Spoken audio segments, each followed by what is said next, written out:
ചാപ്റ്ററാണ്. അപ്പോൾ ആ ചാപ്റ്റർ നമുക്ക് ഡീറ്റെയിൽ ആയിട്ടൊന്ന് നോക്കാം. നമ്മൾ പാർട്ടായിട്ട് വീഡിയോസ് അപ്ലോഡ് ചെയ്യുന്നതായിരിക്കും.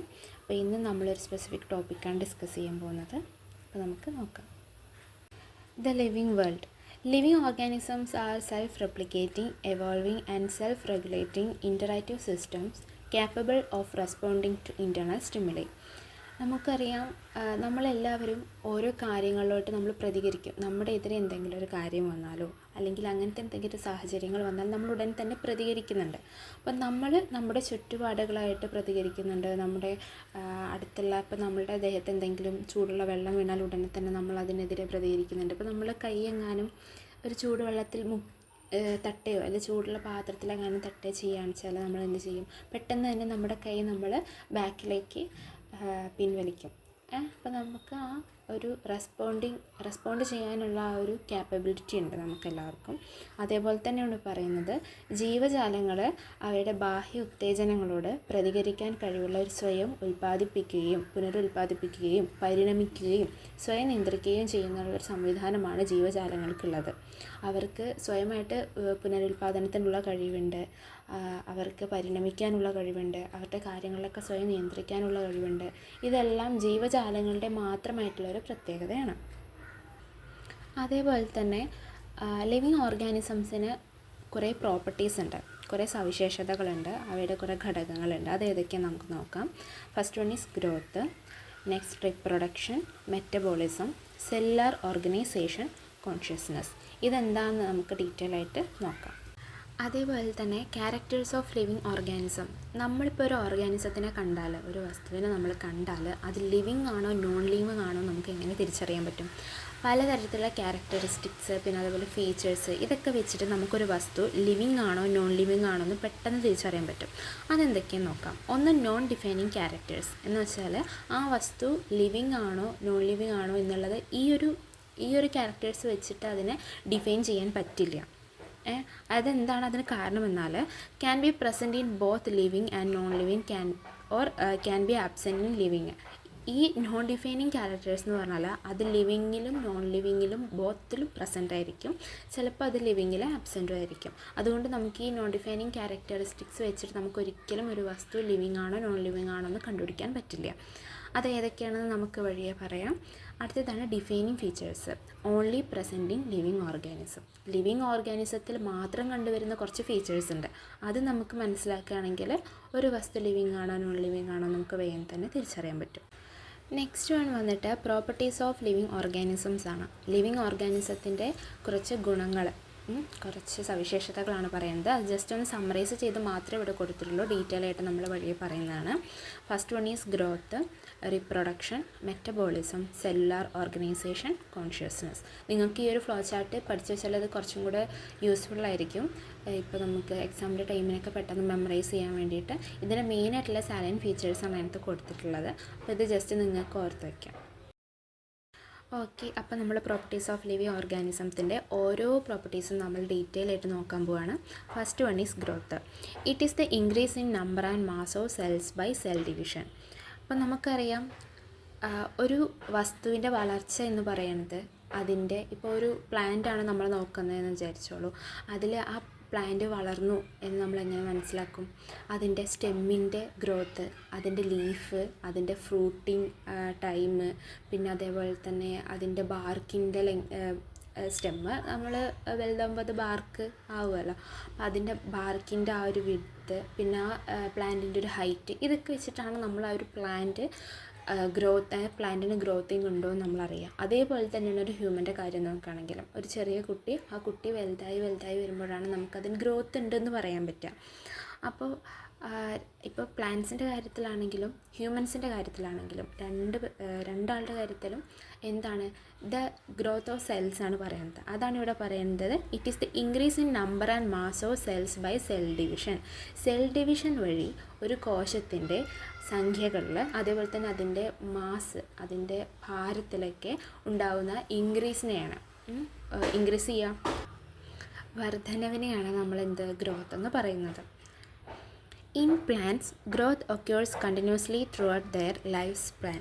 സസ്യങ്ങളിൽ വളർച്ച അവരുടെ ജീവിതകാലം മുഴുവൻ തുടർച്ചയായി സംഭവിച്ചുകൊണ്ടിരിക്കും. അവർക്കിങ്ങനെ ഗ്രോത്ത് നമ്മൾക്ക് ഗ്രോത്ത് സ്റ്റോപ്പ് ചെയ്യുന്ന ഒരു അവസ്ഥ വരുന്നില്ല. അപ്പോൾ ഹ്യൂമൻസിൻ്റെ കാര്യത്തിൽ നോക്കുകയാണെങ്കിൽ ഇപ്പോൾ ഫീമെയിൽസിനാണെങ്കിൽ ഒരു ഏജ് വരെ അവരുടെ ഗ്രോത്ത് ഉണ്ടാവും, മെയിൽസിൽ ഒരു ഏജ് വരെ ഗ്രോത്ത് ഉണ്ടാവും എന്നുള്ളൊരു ലിമിറ്റേഷൻ നമുക്ക് കാണാൻ സാധിക്കും. ബട്ട് പ്ലാന്റ്സിൻ്റെ കാര്യത്തിൽ അങ്ങനെയല്ല. നമുക്കറിയാം ഒരു വിത്ത് മുളച്ച് അത് തൈയായി അത് വളർന്ന് അതിലെ ഫ്രൂട്ട്സൊക്കെ ഉണ്ടായി പിന്നെ അതിന് ശേഷം അത് അങ്ങനെ വാടി ഉണങ്ങി പോവുകയാണ് ചെയ്യുന്നത്. അപ്പോൾ അതിൻ്റെ ലൈഫ് സൈക്കിൾ അങ്ങനെയാണ്, അതുവരെ ഉണ്ട്.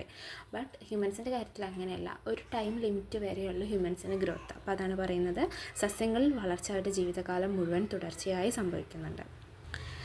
In animals, growth is only up to a certain age. Cell division occurs to replace lost cells. നമുക്കറിയാം ആനിമൽസിനാണെങ്കിൽ വളർച്ച ഒരു നിശ്ചിത പ്രായം വരെ മാത്രമേ ഉണ്ടാവുന്നുള്ളൂ. കോശവിഭജനം സംഭവിക്കുന്നത് കോശങ്ങളുടെ മാറ്റി സ്ഥാപിക്കാൻ വേണ്ടിയായിരിക്കില്ല. കോശം വിഭജിക്കുക മാത്രമല്ല, അല്ലാതെ ഒരു കോശം ഉണ്ടായി നശിച്ചതിന് ശേഷം അവിടെ ആ ഒരു സ്ഥാനത്ത് മറ്റൊരു കോശം വരുന്നില്ല. അതാണ് ഇവിടെ പറയുന്നത് കേട്ടോ. അടുത്തത് എന്താണെന്ന് വെച്ചാൽ growth cannot to taken as a defining property of living organisms.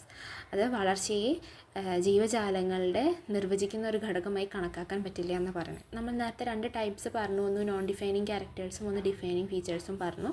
അപ്പോൾ ഗ്രോത്ത് ഇതിൽ നോൺ ഡിഫൈനിങ് ക്യാരക്ടേഴ്സിലാണ് വരുന്നത്. ഇപ്പോൾ ഹ്യൂമൻസിൽ വളർച്ച ഒരു നിശ്ചിത കാലം വരെ ഉള്ളതെന്ന് പറയുന്നുണ്ട്, പക്ഷേ പ്ലാന്റ്സിൽ അത് ലൈഫ് സ്പാൻ മുഴുവൻ ഉണ്ടെന്നും പറയുന്നുണ്ട്. അപ്പോൾ ഹ്യൂമൻസും പ്ലാന്റ്സും രണ്ടും ലിവിങ് ഓർഗാനിസംസ് ആണല്ലോ. അപ്പോൾ ഗ്രോത്തിൻ്റെ കാര്യത്തിൽ ഇവർ രണ്ടും കമ്പയർ ചെയ്യുമ്പോൾ ഒരാൾക്കുണ്ട് ഒരാൾക്കില്ല. അപ്പോൾ അത് വെച്ചിട്ട് നമുക്കിതൊരു ലിവിങ് ആണോ നോൺ ലിവിങ് ആണോ എന്ന് കണ്ടുപിടിക്കാൻ പറ്റില്ല. മനസ്സിലായില്ലേ? പറയുന്നത് മനസ്സിലായില്ലേ? ഇപ്പോൾ ആനിമൽസിലാണെങ്കിൽ ഗ്രോത്ത് ഒരു സർട്ടൻ ഏജ് വരെ ഉള്ളൂ. ബട്ട് പ്ലാന്റ്സിലാണെന്ന് വെച്ചാൽ അത് അവരുടെ ലൈഫ് സൈക്കിൾ മൊത്തം ഗ്രോത്ത് നടക്കുന്നുണ്ടെന്നാണ് പറയുന്നത്. ബട്ട് ഈ ആനിമൽസും പ്ലാന്റ്സും സെയിം ടൈം അവ ലിവിങ് ഓർഗാനിസംസ് ആണല്ലോ. അപ്പോൾ അതാണ് ഇവിടെ ഉദ്ദേശിക്കുന്നത്. Next one is reproduction. Production of progeny having features similar to those of parents. മാതാപിതാക്കളുടേതിന് സമാനമായ സവിശേഷതകളുള്ള സന്താനങ്ങളുടെ ഉൽപ്പാദനത്തിനെയാണ് റീപ്രൊഡക്ഷൻ എന്നറിയപ്പെടുന്നത്. Organisms reproduce asexually and sexually. ജീവികൾ അലൈംഗികമായും ലൈംഗികമായും പുനരുൽപാദനം നടത്തുന്നുണ്ടെന്ന് പറയുന്നു. അതേപോലെ തന്നെ many organisms do not reproduce. Example mules, worker bees, infertile human couples etcetera. Reproduction is not a perfect defining characteristic of living organism. പുനരുൽപാദനം നടക്കാത്ത പല ജീവികളും നമ്മുടെ ചുറ്റുപാടിനുണ്ട്. ഉദാഹരണമാണ് ഈ മ്യൂൾസ്, ഗോവർ കഴുതകളൊക്കെ ഉണ്ടല്ലോ, അതേപോലെ തന്നെ വർക്കർ ബീസ്. ഇപ്പോൾ ഒരു തേനീച്ചക്കൂട്ടിലാണെങ്കിൽ നമുക്കറിയാം ഒരു ക്യൂനായിട്ടുള്ള ഒരു ബീ ഉണ്ടാവും, ബാക്കിയുള്ളതെല്ലാം വർക്കർ ബീസാണ്. അപ്പോൾ ഇതിൽ ഈ വർക്കർ ബീസ് എല്ലാം ഈ ക്യൂവിന് വേണ്ടി ക്യൂവിൻ്റെ എന്താ പറയുക റീപ്രൊഡക്ഷൻ ടൈമിന് അപ്പോഴുള്ള ഒരു കെയർ കൊടുക്കാതെ ക്യൂവിന് വേണ്ടിയിട്ട് വർക്ക് ചെയ്യുന്നവരാണ് ഈ വർക്കർ ബീസ് എന്നൊക്കെയാണ് അറിയപ്പെടുന്നത്. അപ്പോൾ അതിൽ നോക്കുകയാണെന്ന് വെച്ചാൽ ഈ വർക്കർ ബീസ് എല്ലാം മെയിൽസ് ആയിരിക്കും. ആകെ അതിൽ ഫീമെയിൽ ആയിട്ടുള്ളത് ആരാണ്? നമ്മുടെ ക്യൂൻ മാത്രമല്ല. അതുകൊണ്ടാണ് പറയുന്നത് ഈ വർക്കർ ബീസ് എന്ന് പറയുന്നത് കേട്ടോ. പിന്നെ ഇൻഫെർട്ടൈൽ ഹ്യൂമൻ കപ്പിൾസ് ഉണ്ട്, കുട്ടികളുണ്ടാവാത്ത ധാരാളം കപ്പിൾസ് നമ്മുടെ ഇടയിലുണ്ട്. അതുകൊണ്ട് തന്നെ reproduction is not a perfect defining characteristic of living organism. Living ഓർഗാനിസത്തിനെ നിശ്ചയിക്കാനുള്ള ഒരു ക്യാരക്ടറിസ്റ്റിക് അല്ല എന്ത്? നമ്മുടെ റിപ്രൊഡക്ഷൻ. ഗ്രോത്ത് പോലെ തന്നെ റിപ്രൊഡക്ഷനും നോൺ ഡിഫൈനിങ് ക്യാരക്ടറിസ്റ്റിക്സ് ആണ്. Okay. Next one is metabolism. Metabolism means the sum total of all biochemical reactions taking place in a living system. ഒരു ജീവജാലത്തിൽ നടക്കുന്ന എല്ലാ പ്രവർത്തനങ്ങളുടെയും ആകെ തുകയാണ് ഈ മെറ്റബോളിസം എന്ന് പറയുന്നത്. അതേപോലെ തന്നെ metabolic reactions can be demonstrated outside the body.